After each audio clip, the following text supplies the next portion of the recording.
C'est comme de l'automatisme dès la mise en place de ces structures de professionnalisation du football national. Le perfectionnement du championnat a été inscrit en première ligne. 3 ans après, l'aventure se fait belle. Petit à petit, le championnat se relève de sa léthargie. Dans ces reportages, vous verrez des séquences qui parlent de prouesses mais aussi de faiblesses. Mercredi 4 mars 2020, notre équipe de reportage débarque au siège de la Ligue guinéenne de football professionnel à la rencontre du secrétaire général Mamadi Yomande. L'homme est vêtu ce matin en veste noire, cravate et souliers noirs aux talons. Il apparaît souriant et c'est dans son bureau que nous l'avons interrogé au sujet de cette structure. Devant nos caméras, il nous présente d'abord l'état des lieux de son département.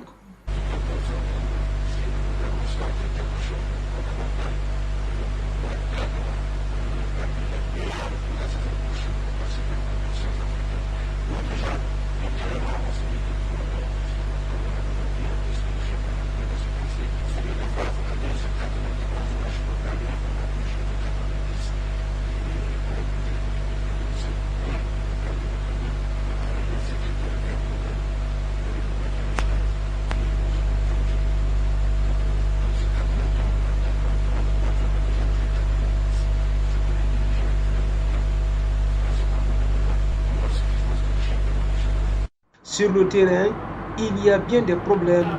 La dégradation des infrastructures sportives ou encore le manque de sponsoring, reconnaît le secrétaire général. Néanmoins, cela ne perturbe pas le bon fonctionnement du championnat national, a-t-il indiqué.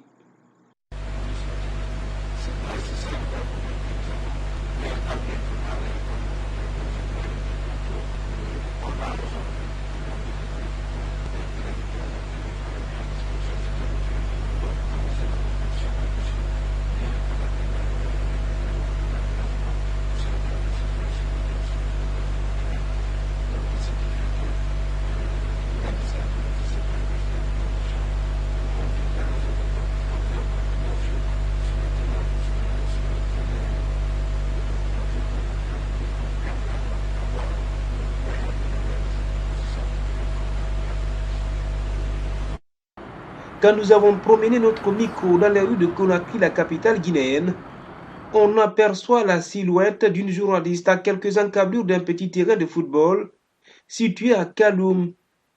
Elle ne partage pas les propos du secrétaire général de la Ligue guinéenne de football professionnel concernant le manque de sponsoring.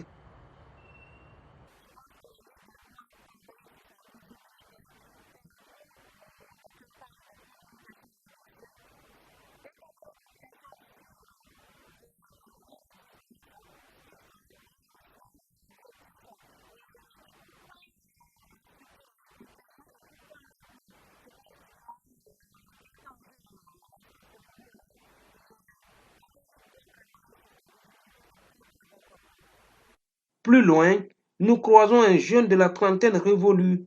Il avait beaucoup d'espoir à l'arrivée de la Ligue guinéenne de football professionnel. 3 ans après, son rêve se transforme en cauchemar.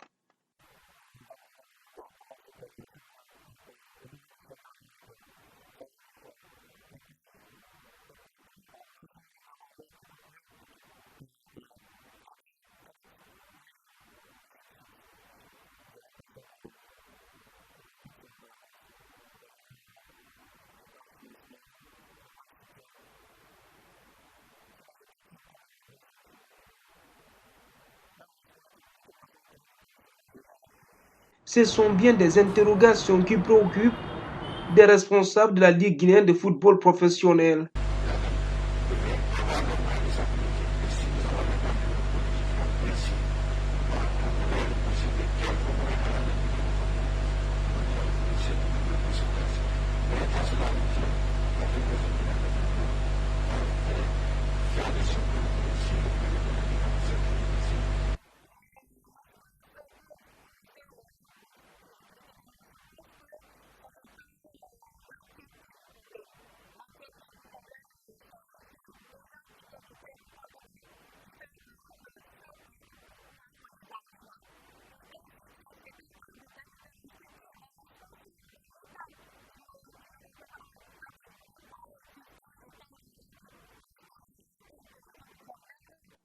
Cette dernière semble être en parfaite adéquation avec la Fédération guinéenne de football, la structure mère, nous raconte Mamadi Diomandé.